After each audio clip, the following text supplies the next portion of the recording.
अब भला ये कैसा सवाल हो गया कि हरित क्रांति श्राप है या वरदान। आज हर कोई पर्सन जानता है कि हरित क्रांति खेती के अच्छाई के लिए लाया गया है और जिससे खेती की दुनिया में पूरी तरीके से नक्शा पलट के रख देने वाली क्रांति हुई और वो है हरित क्रांति। लेकिन हर चीज के दो पहलू होते हैं। आज जिस हरित क्रांति की वजह से हम अच्छे उपज ले पाए, आज उसी हरित क्रांति की वजह से हमें बड़े सारे दिक्कतों का सामना करना पड़ रहा है। जानते हैं इसके बारे में हम आज के इस वीडियो में। हरित क्रांति का सीधा संबंध है खेती से। हम जानेंगे खेती के बारे में। प्रकृति का नियम है लेन देन का। ना कोई व्यवहार बिना आदान प्रदान के चल सकता है, ना प्रकृति का कोई सिस्टम चल सकता है। पहले के समय में भी बार्टर सिस्टम चलता था। मेरे घर में अगर गेहूं है, आपके घर में अगर चावल है, तो मैं आपको गेहूं दे देता था, आप मुझे चावल दे देते, और इसी तरीके से व्यवहार चलता था। उसका स्वरूप आगे में पैसे ने लेता चला गया और प्रकृति में भी यही चीजों को स्थान दिया गया है। हमारे खेती में भी आज हम उपज लेते हैं। हमारे खेती से भी कहीं ना कहीं अगर हम अनाज अपने घर पर लाते हैं, जिसके लिए हम खेती में कुछ ना कुछ जरूर देते हैं। हम अपने खेती में अनाज के बदले में रासायनिक खाद, रासायनिक पेस्टिसाइड्स हम देते हैं। लेकिन मेरा सवाल यह है आपसे, क्या हमारे बाप दादाओं के जमाने में भी क्या ये रासायनिक खाद का इस्तेमाल होता होगा? क्या उनके जमाने में भी ये केमिकल पेस्टिसाइड्स डाले जाते होंगे? आंसर आएगा नो, नहीं डाला जाता था उस समय पे। उस समय पे जो खेती हुआ करती थी वो पूरी तरीके से नेचुरल तरीके से हुआ करती थी। पूरी तरीके से प्रकृति के आधार पर वो खेती की जाती थी। और दोस्त, उनका तरीका कुछ यूज था, तो उसके आधे हिस्से में खेती की जाती थी और आधे हिस्से को खाली रखा जाता था। और उस खाली रखे जमीन के टुकड़े में घर का कूड़ा कचरा, गोबर आदि डाली जाती थी। और जिसके वजह से एक तरफ से तो हम पोषक तत्वों को निकाल रहे थे और दूसरे तरफ से हम पोषक तत्वों को दे रहे थे। अब ये लेन देन के प्रक्रिया में हम एक बात को सबसे पहले ये जानते हैं कि हम जमीन में जो खेती करते उससे हम लेते क्या है। प्रकृति ने ऐसी कोई मशीन नहीं बनाई अभी तक के, ना इंसानों ने कोई ऐसी मशीन बनाई है अभी तक के, कि जिसके माध्यम से जमीन में से पोषक तत्व निकाल दिया जाए और वो इंसानों को खिलाया जाए, जानवरों को, पशु पक्षियों को खिलाया जाए। प्रकृति ने मात्र वो पौधों को ही ताकत दी है कि जमीन में से सारे पोषक तत्व निकाल के वो हमारे थाली में आ सके, पशु पक्षियों के पेट में जा सके। यानी कि जमीन में से सारे पोषक तत्व निकालने के लिए हम पौधे लगाते हैं, हम फसल उगाते हैं, और जिसको खाने से इंसानों का पेट भरता है। और इसी तरीके से इस लेन देन के प्रक्रिया पे पहले में जो खेती हुआ करती थी दोस्त, वो इसी तरीके से हुआ करती थी, जिसको हम बोलते थे बौरानी खेती। लेकिन जैसे जैसे हमारे इंडिया की पॉपुलेशन बढ़ी, हमारी लोक संख्या बढ़ी, वैसे वैसे खाली जमीन रखना हमारे लिए मुश्किल होता चला गया और समय के अनुसार दोनों जगह पे खेती करना शुरू हुआ। जो जमीन का हम खाली हिस्सा रखते थे उस जगह पे भी खेती करना शुरू हो गया। अब दोनों जगह से लेना ही चालू हो गया, देने का सिस्टम बंद हो गया। और इसी अनुसार चलते चलते चलते चलते हमारे मिट्टी की उपजाऊ क्षमता कम होती चली गई, होती चली गई, होती चली गई। और एक समय ऐसा आया कि जिस समय पे पहले के जैसे ना तो उपज हो रही थी, ना पहले के जैसा हमारे घर पे अनाज आ रहा था, और जिसके वजह से हमारे इंडिया में एक बहुत बड़ी समस्या सामने आ गई, और जो थी भूखमरी की समस्या। उस समय पे हमारे prime minister mister Pandit Jawaharlal Nehru ji, इनके सहयोग से और डॉक्टर एम.एस. स्वामीनाथन जी के पुढाकार से एक ऐसी क्रांति आई इंडिया के अंदर में, जिसने पूरे इंडिया के खेती का नक्शा पलट के रख दिया, और जिसका नाम था दोस्त हरित क्रांति। जी हाँ, हम बात करें ग्रीन रिवॉल्यूशन की। जिस ग्रीन रिवॉल्यूशन के माध्यम से हमारे खेती में ऐसा उछाल आया, किसान लोगों को बहुत सारा फायदा हुआ। अब जानते हैं कि उस हरित क्रांति से एक्चुअली हुआ क्या था। उस हरित क्रांति के वजह से 3 सिस्टम मुख्यतः लाए गए थे। सबसे पहला था इरिगेशन सिस्टम, यानी कि नहर नालों का विकास। जो आज जितना डेवलपमेंट आज आप खेती में देख रहे हैं पानी के संदर्भ में, उतना डेवलपमेंट पहले नहीं था। ये इरिगेशन सिस्टम के वजह से हमारे किसान भाइयों को फायदा हुआ। एक ही साल में 2-2, 3-3 फसलें लेना हमारे लिए मुमकिन हुआ। दूसरा था वो था हाइब्रिड सीड, यानी कि संकरित बीज और बियाने।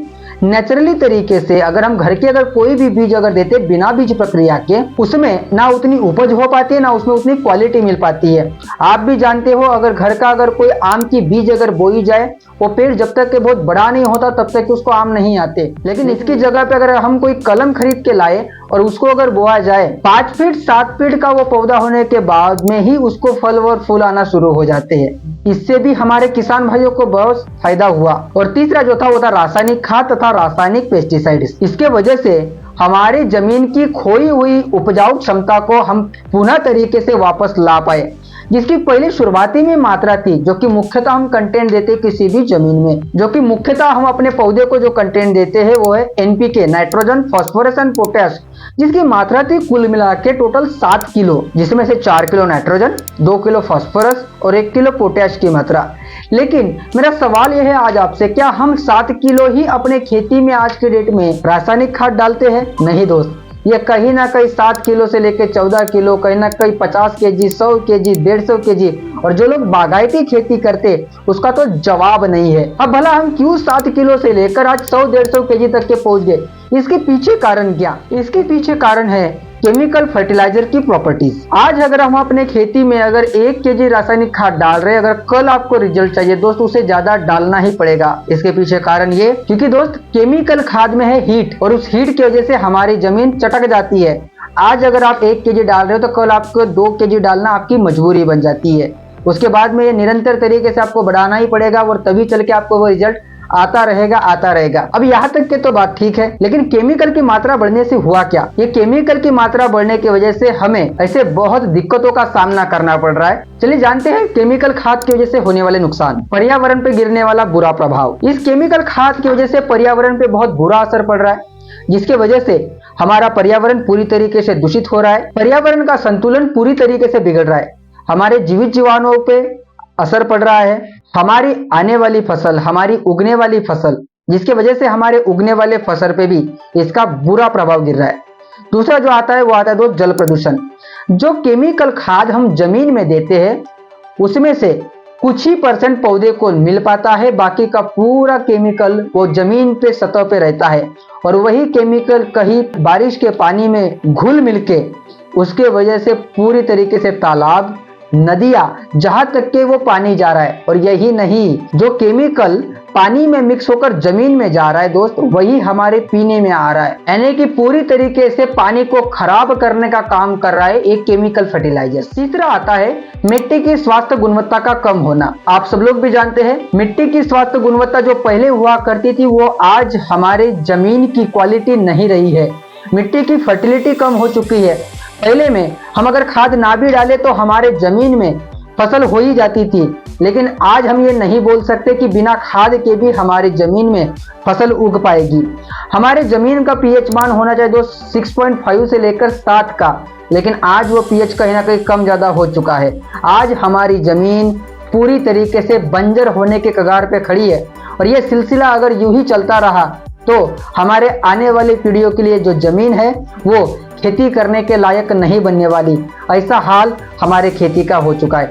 और इसके पीछे भी अगर कोई बड़ा कारण है तो वो है हमारे जमीन में मित्र जीवाणु का पूरी तरीके से खत्म होना।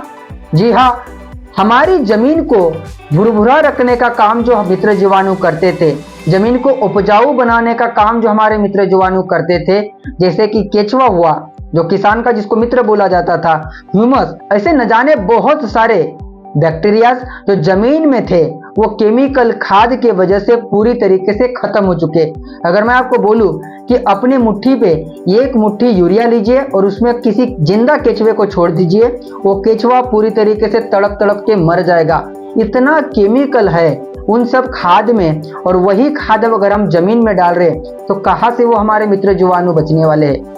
और इसके वजह से नुकसान ये हुआ कि जो मिट्टी को फेरने का काम केचुआ करता था, सालाना लगभग हजारों के तादाद में जिसके बच्चे पैदा हो जाते थे दोस्त, वो सिस्टम पूरी तरीके से बंद हो गया।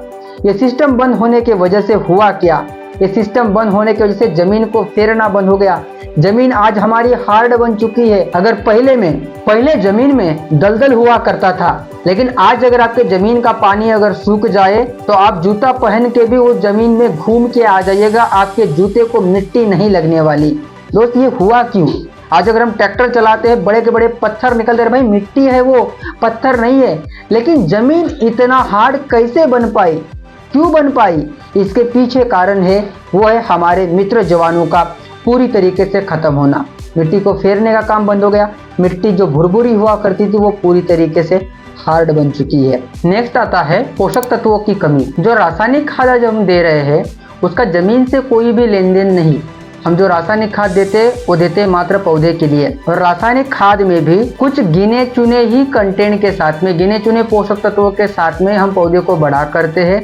बाकी के मिलने वाले सारे सूक्ष्म पोषक तत्व वो नहीं मिल पाने की वजह से आज हमें बड़े सारे दिक्कतों का सामना करना पड़ रहा है। नेक्स्ट आता है कि ज्यादा लागत। पहले के मुकाबले अगर बात किया जाए, आज हमारे खेती के खर्चे बहुत ज्यादा बढ़ गए। रासायनिक खाद तथा रासायनिक फवारनियों में इतना ज्यादा पैसा आज इन्वेस्टमेंट हो रहा है कि आज हमारे इंडिया में एक बहुत बड़ी इंडस्ट्री और बहुत बड़ा, मैं जहां तक के बात करूं दोस्त, करोड़ों अरबों रुपए का टर्नओवर मात्र केमिकल खाद का और केमिकल दवाइयों का है। अब लागत तो लग गई, लेकिन क्या लागत के साथ साथ में हमें उतना उपज मिल पा रहा है? तो आंसर आएगा नहीं। जितना हम लागत लगा रहे हैं कि लागत के मुकाबले में आज हमारी जो उपज है, कम उपज हमें मिल रही है, और कम उपज मिलने की वजह से किसानों को सीधा सीधा नुकसान हो रहा है कि खर्चा ज्यादा इन्वेस्टमेंट हो रहा है और उसके बदले में आज वहां से हमें उतनी उपज नहीं मिल पा रही है, जिसकी वजह से किसानों को नुकसान का सामना करना पड़ रहा है, और जिसके वजह से ही खेती करना आज के डेट में कोई नहीं चाहता है, और जिसके वजह से खेती करने के लिए बड़े सारे लोग आज बचने का प्रयास करते रहते कि मुझे खेती ना करना पड़े, क्योंकि आज उसमें उतना प्रॉफिट नहीं बचा है। अगले नुकसान की अगर हम बात किया जाए जो है दोस्त, पौधे में बढ़ती बीमारियां। कि पहले के मुकाबले जो हम नेचुरली तरीके से खेती करते थे उसमें जितनी बीमारियां लगती थी, आज उससे कई गुना ज्यादा बीमारियां आज पौधे के ऊपर में आ रही है। हमने बीज बो दिया, ट्रांसप्लांटिंग कर दिया, पौधे तो सही तरीके से ग्रोथ कर जाते हैं, लेकिन ऐन वक्त पे कोई वायरस का वहां पे आक्रमण हो जाता है, कोई बैक्टीरियल वहां पे आक्रमण हो जाता है, और जिसके वजह से हमारी अच्छी खासी लहलहाती फसल पूरी तरीके से बर्बाद हो जाती है, और जिसके वजह से सीधा आता है किसानों का नुकसान के ऊपर में बात, और जिसकी वजह से भी हमें नुकसान का ही सामना करना पड़ता है। अगले अगर पॉइंट की बात किया जाए, बढ़ते कीटकों का प्रभाव। आज हमारे फसलों के ऊपर में बीमारियों के साथ साथ में जब भी हमारा पौधा कमजोर होता है, और कमजोर पौधे के साथ साथ में एक बहुत बड़ी समस्या जो हमें आज सामना करना पड़ता है जो है कीटकों का प्रभाव। क्योंकि पर्यावरण के, वातावरण के चेंजेस की वजह से, इन्वायरमेंट का कोई बदलाव के कारण आज ऐसे कीटकों का हमें सामना करना पड़ता है, जिसके वजह से हमारी फसलें न जाने कितनी बर्बाद हो जाती है। अब इन कीटकों को रोकने का काम करते थे कुछ ऐसे कीटक जो उन कीटकों को खाने का काम करते थे जो फसलों को खाते थे।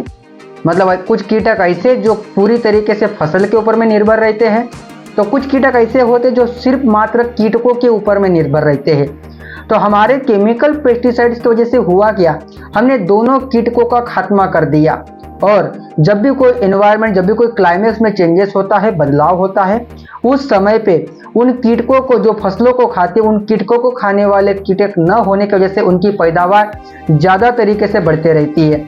तो कीटकों की वजह से भी आज हमें नुकसान का सामना करना पड़ रहा है। अगले नुकसान की अगर हम बात किया जाए कि फसलों की गुणवत्ता का कम होना। जो फसल की क्वालिटी, जो उपज की क्वालिटी, जो अनाज की क्वालिटी पहले हुआ करती थी दोस्त, आज वो अनाज की क्वालिटी नहीं दिखाई दे पड़ती है। जिस तरीके से पहले हम कोई फल खाते थे, पहले हम कोई सब्जियां खाते थे, तो उसमें पाए जाने वाले जो भी विटामिन होते थे, मिनरल्स होते थे, प्रोटीन्स होते थे, वो सही तरीके से उचित मात्रा में मिल पाते थे। आज आयरन का प्रमुख स्रोत माना जाता है पालक को। अगर हम मार्केट से कोई पालक खरीद के लाया जाए तो उस पालक में आयरन कम और केमिकल ज़्यादा मिल जाएगा। यानी कि जो क्वालिटी हमारे फसलों में होनी चाहिए, हमारे सब्जियों में होनी चाहिए, हमारे फलों में होनी चाहिए, वो क्वालिटी आज नहीं है।